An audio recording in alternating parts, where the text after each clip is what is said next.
Welcome guys to another podcast. Of course, kasama ko si Balita at Kalaman, si RJ Angeles, ako po si Mark Gamboa, at ang special guest po namin ngayong araw, none other than akong Ace Barbers. Kamusta po? Ay, good morning sa inyo at magandang araw sa Magandang inyong araw. mga masugid na taga-suporta sa inyong mga vlogs. Thank you Thank po. you very much po. Ito, kung Ace, simulan ko na muna sa isang tanong tungkol sa impeachment. Dahil kayo po ngayon ng special advisor po ba sa impeachment ng prosecution.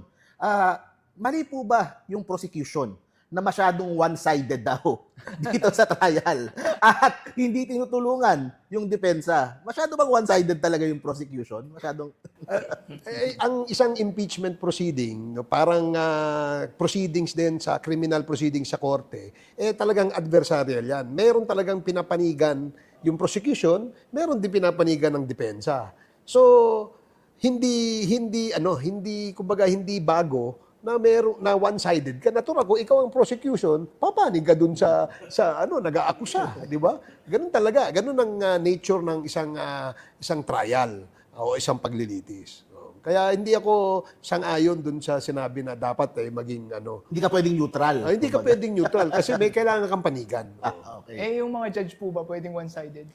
Yung mga doon sa rules of procedure in impeachment proceedings, very clear doon no, na dapat impartial sila, hindi sila nagpapakita ng bias kahit kanino sa anumang panig, at ang kanilang desisyon na gagawin ay base sa ebidensya at sa facts lamang. No, yun ang pangit tingnan na isang judge ay pumanig sa isang side, no? Kasi hindi na siya impartial niyan. Magiging bias na siya in favor of the prosecution or the defense. So, bawal pala yung kailangan pala neutral. Oo, kasi judge, no? halimbawa, ikaw may kaso ka sa korte, ikaw ang inaakusahan. Nakita mo yung judge, pumapanig doon siya nag-aakusa. Hindi naman dapat. Wala pa nga yung decision, trial pa ito eh. Di ba? So, yun ang logic why judges must be impartial. Di ba? Kung napatandaan nyo yung symbol ng justice, yung si Lady Justice, di ba, piring. may piring yung mata. Kaya may piring yun kasi wala siya dapat panigan. Speaking of syempre kailangan mo na makita yung mga ebidensya, di ba? Bago sila mag-decide ng kanilang magiging hatol. Yung pong huling witness po ng prosecution, si Director Matibag ng NBI.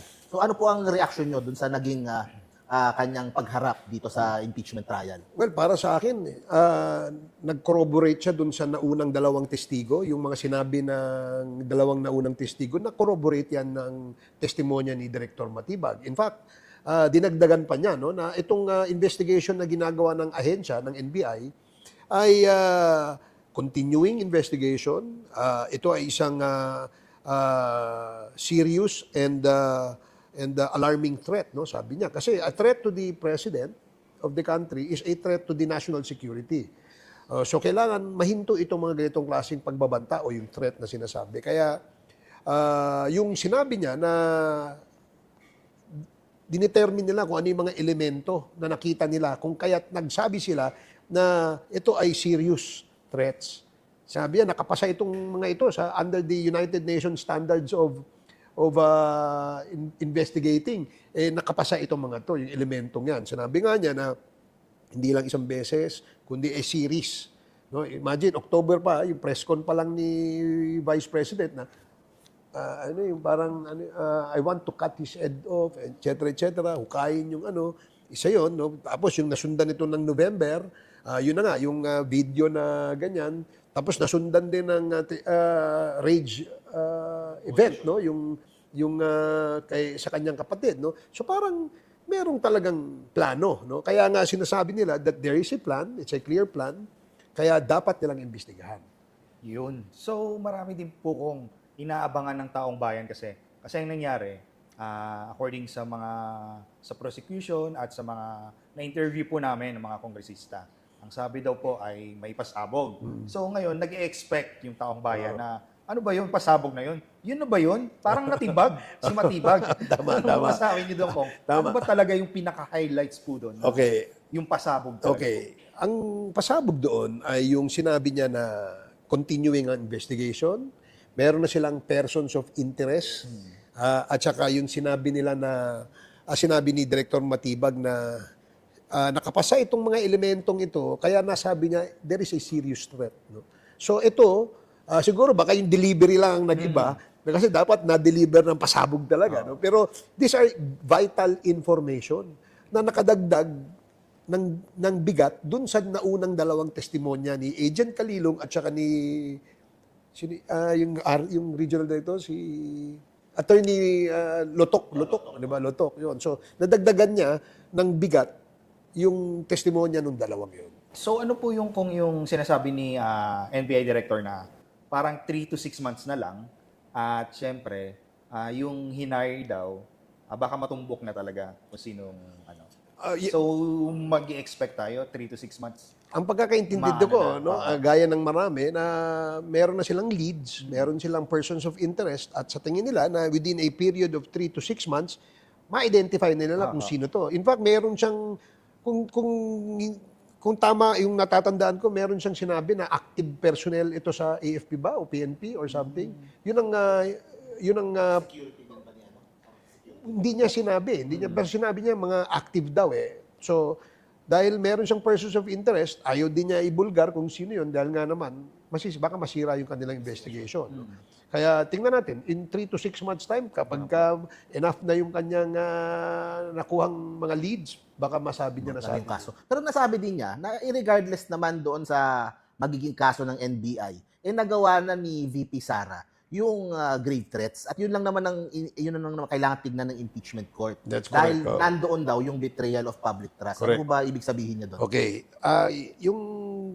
Yung pag-threat, no, na pag-utterances na ginawa ni Vice President, which is considered grave threats, no, violation na yan kagad sa ating revised penal code. No? Di ba, ang isang panunumpa sa katungkulan ng Vice Presidente, at ganun din ang Presidente, na sinasabi doon na susundin ko ang lahat ng batas o legal orders at depensahan ko ang aking mga kababayan. Di ba? Ganun. They do justice to every man, sabi niya eh. So yun yung nasa provision ng oath pag nanunumpa tayo. So lahat yun na-violate sa aming pananaw. No? One, sabi mo susundin mo yung batas, pero nag-violate ka ng batas, yung grave threats. Kasi nagbanta ka eh. Di ba? So, hindi mo, na-violate mo na yung oath of office mo. Number two, nadagdagan pa yun dahil sinabi mo mismo, doon sa video yun, na may kinausap kang tao. No? Tayo, ang tingin natin, yung taong yun ay killer. Kasi kinausap mo eh. Di ba? Pagka patay mo. Di ba? Yun ang sabi niya eh. Pangatlo, sinabi rin niya na huwag kang tumigil kung paano papatayin. Ibig sabihin, relentless yung killing. Huwag kang huminto hanggat hindi mo napapatay. So, yung tatlong yung elementong yun is already a crime that was committed. Di ba? At dahil crime yan, meron kang betrayal of public trust na nakumit. Kaya yan yung sinasabi doon. Kaya doon, pasok na yun doon Yes, sa criteria na yun. Sa aming paniwala, mabigat na yun, no? Para maging basihan na merong impeachable offense na nakumit. So ano masasabi din mo kung na yun na nga nasabi ni NBI matibag yan. Tapos tanong po yan ng defense. Pero pina-strike off niya. Okay. Pero dininay siya ni Jesus Cordero. Ano din siya. Ano sabi niyo doon, Kong? Yun nga kasi Mas lalong tumibay, di ba, Kong? mas lalong pinalakas eh. Opo. Paniwala din namin na ito'y pinalakas pa lalo at pinatibay pa nga. No? Yun nga lang ang punto na hindi nila dininay sa defense. No? Hindi nila dininay na merong video. In fact, ginamit nga nila the same video. Di ba? Ulit-ulit. Number two, hindi rin nila dininay na yung mga sinabi doon sa video ni Vice President ay spliced or manipulated or minaniobra ng digital technology. Hindi. Dahil, in other words, pinatutuhanan din nila na sinabi yun, na nag-utter. Pangatlo, ginastify nga nila eh. Kaya nga, pinatutuhanan na nagsalita ng gano'n ng Vice Presidente dahil sinabi nila, nagawa lang niya yun dahil Context, no? Kay Zuleika. Zuleika Lopez. Ginamit din nila.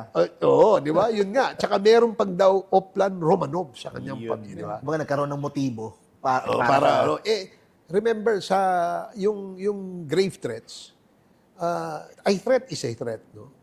Kahit anong anggulo nila tingnan yan, pagbabantayan. kahit conditional ko. There's no such thing para sa isang pagbabanta na sabihin na, kunyari, halimbawa, may utang ka sa akin. Bayaran mo ako bukas, alas 12 ng hapon, ng tanghali. Pag hindi mo ako binayaran, papatayin kita. Normal ba yun? Kaya nga pinagbabawal sa ating batas yung ganun eh. Di ba? Eh kung totohanin mo yun, di ba?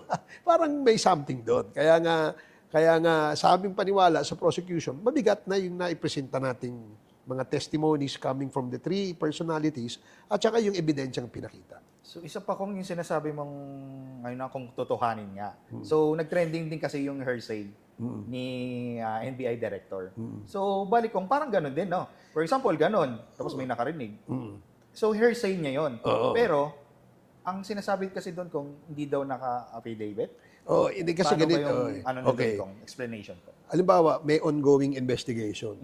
Lahat ng posibleng lead o info o kahit marites pa yan, dapat kinukonsider natin. Kung totoo nga yan, kahit marites lang yan, narinig ni Aling Maria doon sa kapitbahay niya nagtitinda sa palengke ng saging, naikwento, lead yun eh. So for an investigating agency, all leads possible, kinukonsider nila yan.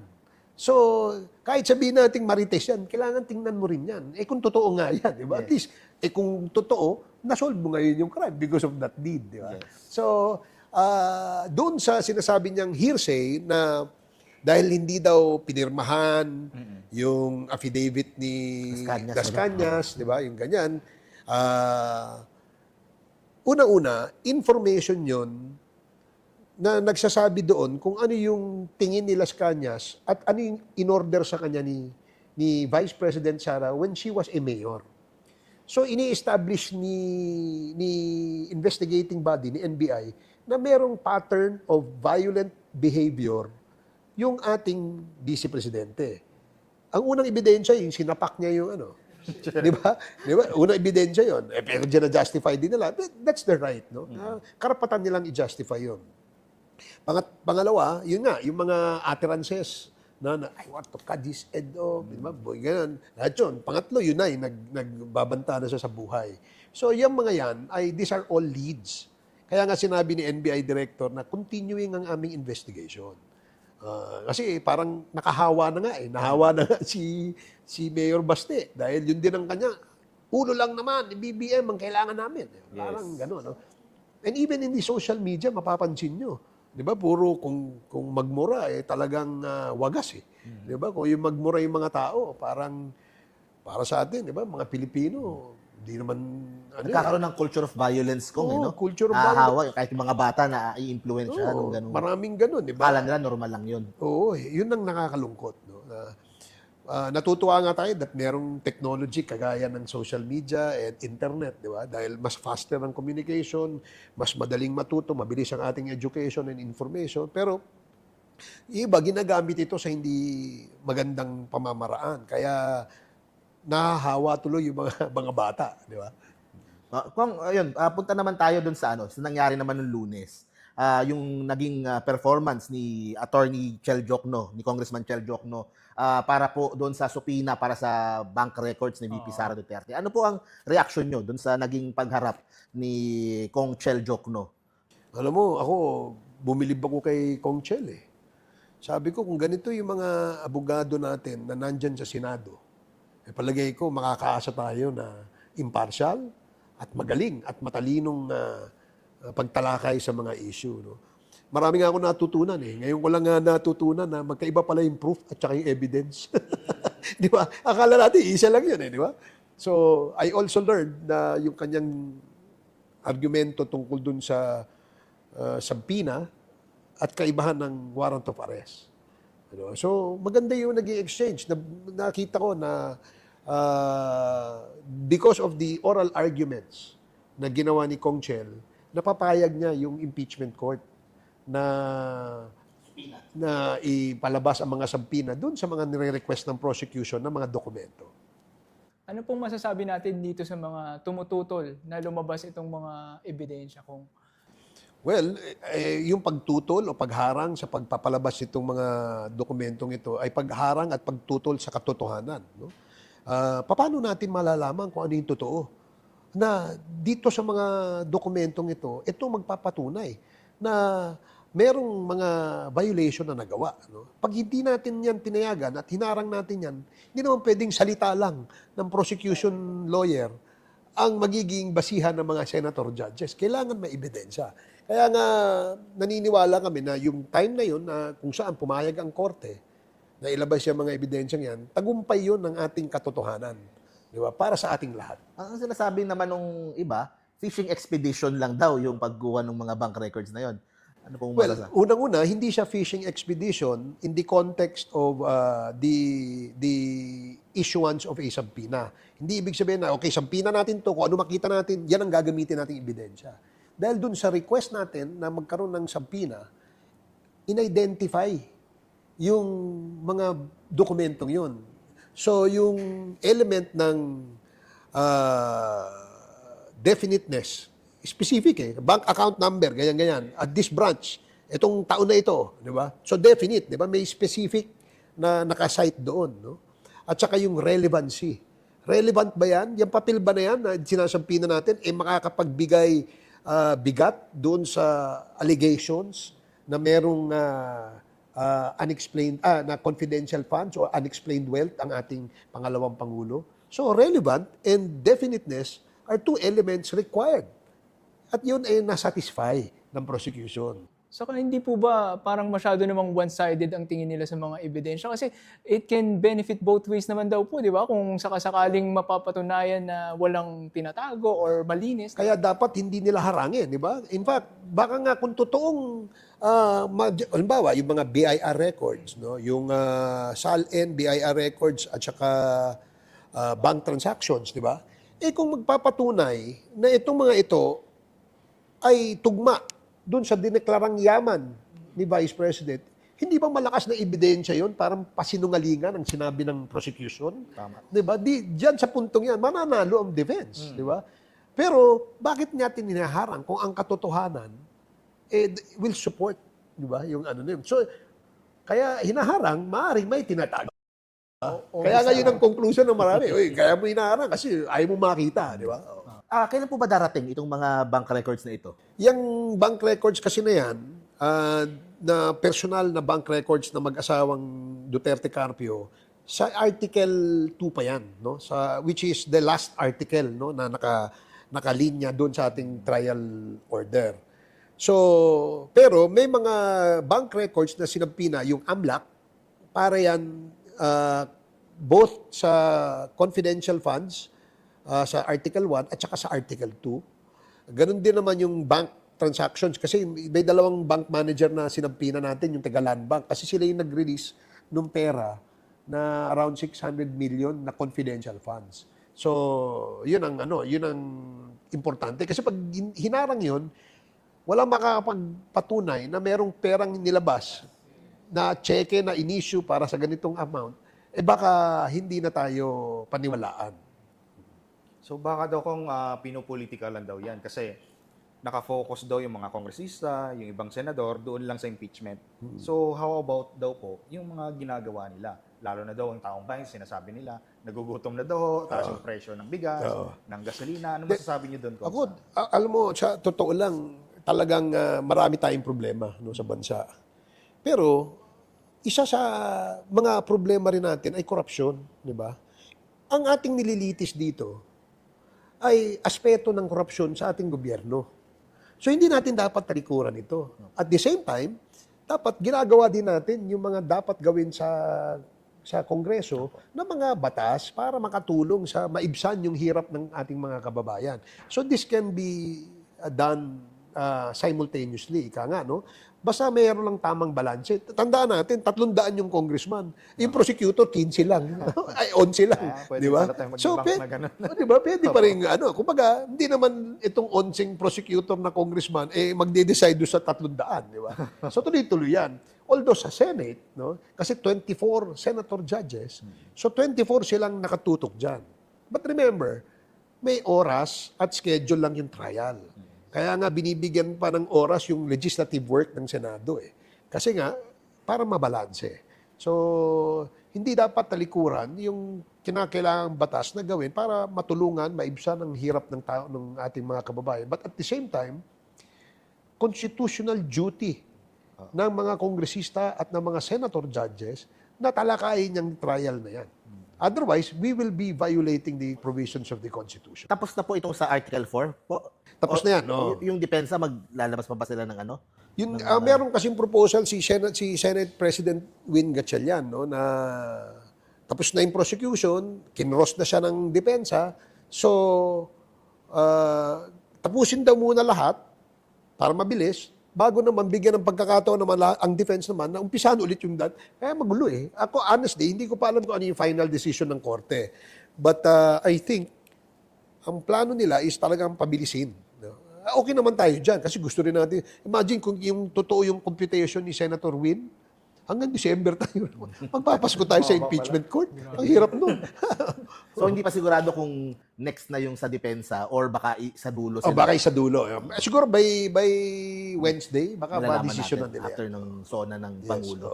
Oo. Pero ano na pong susunod na article? Pagkatapos Article 1, ito yung confidential funds. Ito nga yung bilang DepEd Secretary siya at saka yung Office of the Vice President na parehong opisina, binigyan niya ng confidential funds. Ang tanong, paano mo ginamit? Saan mo ginamit? No? Anong resulta ng paggamit mo rito? So pag dito po ibang set ng prosecution law, parang ibang grupo naman yung nakatoka Yes, so doon. No? kasi hinati-hati nila yung yung bawat article. Hinati-hati yan sa mga congressmen prosecutors kung sino yung mag-in-charge sa ganito, in-charge sa ganito, in-charge sa ganyan. So ito po, meron po kayong final na mensahe para sa mga kababayan po natin, para po sa mga sumusubaybay at doon sa mga ibang namang hindi interesado o sinasabi na sayang lang sa oras yung impeachment na yan. Meron po kayong mensahe sa kanila. Okay, sige. Una kong mensahe ay sana po subaybayan ito ng ating mga kababayan dahil mahalaga ho na maintindihan natin yung proseso ng impeachment. Masalimuot ito, no? Dahil mas maraming panahon na technical ang pinag-uusapan dito, pero napaka-importante nito sa atin. Ito ay isang mekanismo na nilagay sa ating saligang batas para proteksyonan tayong mga ordinaryong Pilipino sa mga opisyal na matataas sa ating gobyerno na posibleng umabuso o hindi kaya magnakaw ng pondo ng bayan. No? Dapat apektado tayo dyan. Naiintindihan natin yan. Pilitin nating subaybayan at intindihin yung mga proseso. Kung tayo po ay may hindi maintindihan, gamitin po natin yung ating social media para magtanong. No? Doon natin, yun ang participation na dapat natin gawin. Kami naman sa prosecution, pipilitin din namin ipaintindi yung mga nangyayari sa the most laymanized o yung pinaka-ordinaryong salita para kasi ako mismo nadilito rin ako minsan. Nahihilo ako sa mga kung ano-anong ginagamit. So, yun ang ating pakiusap. Number 2, kung may pagkakataon na makausap ninyo ang inyong mga senador, no? Sana makumbinsi natin sila na una, maging impartial. No? Pangalawa, hindi magpakita ng kanilang mga bias. No? Siyempre, pangatlo, kung dumating sa punto na sila ay magdedesisyon, ang gamitin sana nilang basihan ay yung facts at yung ebidensya. Kailangan ang ating decision is evidence-based, di ba? Para sa ganung pamamaraan, nagserbisyo tayo sa ating gobyerno, sa ating mga kababayan, at para sa ating lahat ng mga Pilipino. So I honestly would like to encourage everybody na tayo ay sumbaybay dito. Kung medyo inaantok-antok na yun, bilhin lang ho tayo chichirya habang nanonood ho tayo para medyo ganahan. Bili tayo ng piatos. Pero kung sa gauge nyo po, medyo nabawasan na ba ngayon yung fake news? Kasi nga, lumalabas na ng ebidensya. Yes, so Nakialam yung mga taong bayan na talaga. So, nag-gauge nyo na ba? Unlike noong sa TRICOM. okay. Itong maganda, no? Kasi nga, kaya natin ine-encourage talaga ang ating kababayan manood, no? Lalo na yung mga kababayan natin sa mga probinsya, no? Manood sila, subaybayan nila ito para maiwasan yung pagkalat ng fake news. Kasi minsan may nakikita lang tayo sa social media, akala natin totoo na eh. Di ba? So, kaya natin sinishare pa nga eh. Di ba? Pag sinare natin, like and share. Di ba? So, dadamit, kakalat at kakalat ito. So, ang ating dito is that pag sumubaybay kayo, alam kayo mismo, may experience niyo ano yung totoo, at i-compare ito doon sa nababasa ninyong fake news. Kaya isa itong pamamaraan para maiwasan natin ang pagkalat nito. Thank you very much Okay. po. Thank Salamat. you very Okay. much po. Dami naming natutunan ngayon and hopefully nga po sa mga susunod na mga impeachment trial dates mas maliwanagan yung taong bayan doon sa tunay na nangyayari diyan sa issue na yan. So thank you very much guys. Join us again sa next edition ng aming podcast. Tutok lang tayo sa impeachment trial. Let's go.